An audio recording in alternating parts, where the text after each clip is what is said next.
Bismillahirrahmanirrahim. Assalamu alaikum dear students. My name is Aisha Salim. I hope you all are fine and doing well. Today we are going to start our new chapter, that is matter as particle, chapter number 5 of our science book. In today's lecture we are going to get an introduction about this chapter कि हम मज़ीद इस chapter के अंदर किन किन चीज़ों को, किन concepts को और किन skills को achieve करेंगे. तो हम अपने lecture को start करते हैं. हम सबसे पहले lecture number 1 से लेकर lecture number 3 तक जिस SLA को कवर करेंगे वो है explain the particle theory of matter.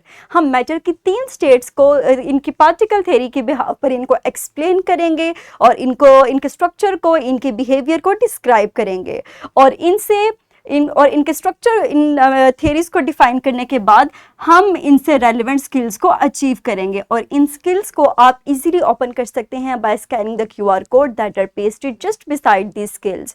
In skills को अचीव करने के बाद हमारे पास lecture number 4, this is based on the 3 states of matter that are solid, liquid and gases and we understand the relation with the particle theory.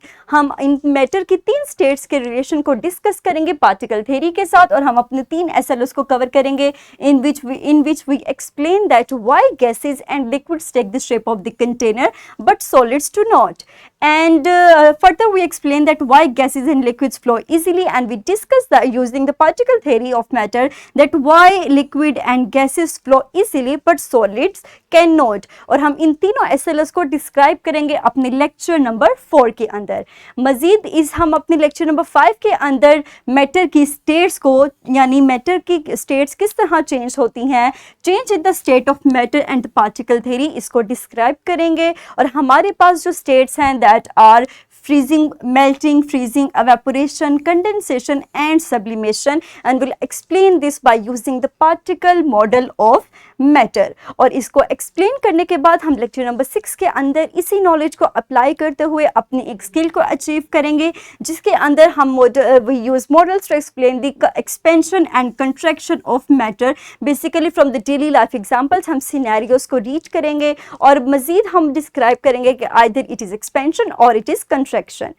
Further हम अपने lecture number 7 और 8 के अंदर अपनी लास्ट 2 चेंजेस को डिस्कस करेंगे जो कि एवेपोरेशन, कंडेंसेशन एंड सब्लिमेशन होगा और इसी नॉलेज को हम अप्लाई करते हुए अपने स्किल्स को अचीव करेंगे फ्रॉम स्किल 5.6 टू स्किल 5.12 और इन्हीं स्किल्स को हम ओपन कर सकते हैं by scanning the QR code that are pasted just beside this skills. और इन स्किल्स को अचीव करने के बाद हम लेक्चर नंबर 9 के अंदर अपनी इसी थ्योरी को अप्लाई करेंगे और मज़ीद हम एक फर्दर प्रोसेस को डिस्कस करेंगे that is diffusion. So in lecture number 5 will apply the particle theory of matter to explain the process called diffusion और इसी नॉलेज को अप्लाई करते हुए हम अपना एक एक्सपेरिमेंट परफॉर्म करेंगे, अपनी स्किल को अचीव करेंगे in which we make observations about the phenomena related to diffusion around them.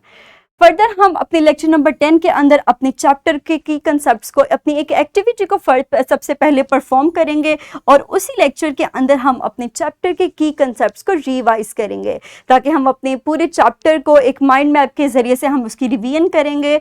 और फर्दर हमारे हर लेक्चर के साथ वर्कशीट्स लिंक्ड होंगी जो कि हम अपने लेक्चर के लास्ट के ऊपर सॉल्व करेंगे और इन वर्कशीट्स का लिंक आपको हर वीडियो के डिस्क्रिप्शन में ईजिली अवेलेबल होगा. आप उस लिंक पर क्लिक करके आसानी इन वर्कशीट्स को असेस कर सकते हैं. So that's all about today's lecture. इंशाल्लाह in the next lecture will start the lecture number 1, lesson number 1, the particle theory of matter. That's all about today's lecture. I hope कि आपको इस chapter के बारे में कुछ ओवरव्यू क्लियर हो चुका होगा. इंशाल्लाह हम अपने अगले लेक्चर में अपने टॉपिक को स्टार्ट करेंगे. तब तक के लिए अपना ख्याल रखिएगा. Thank you very much and अल्लाह हाफिज़.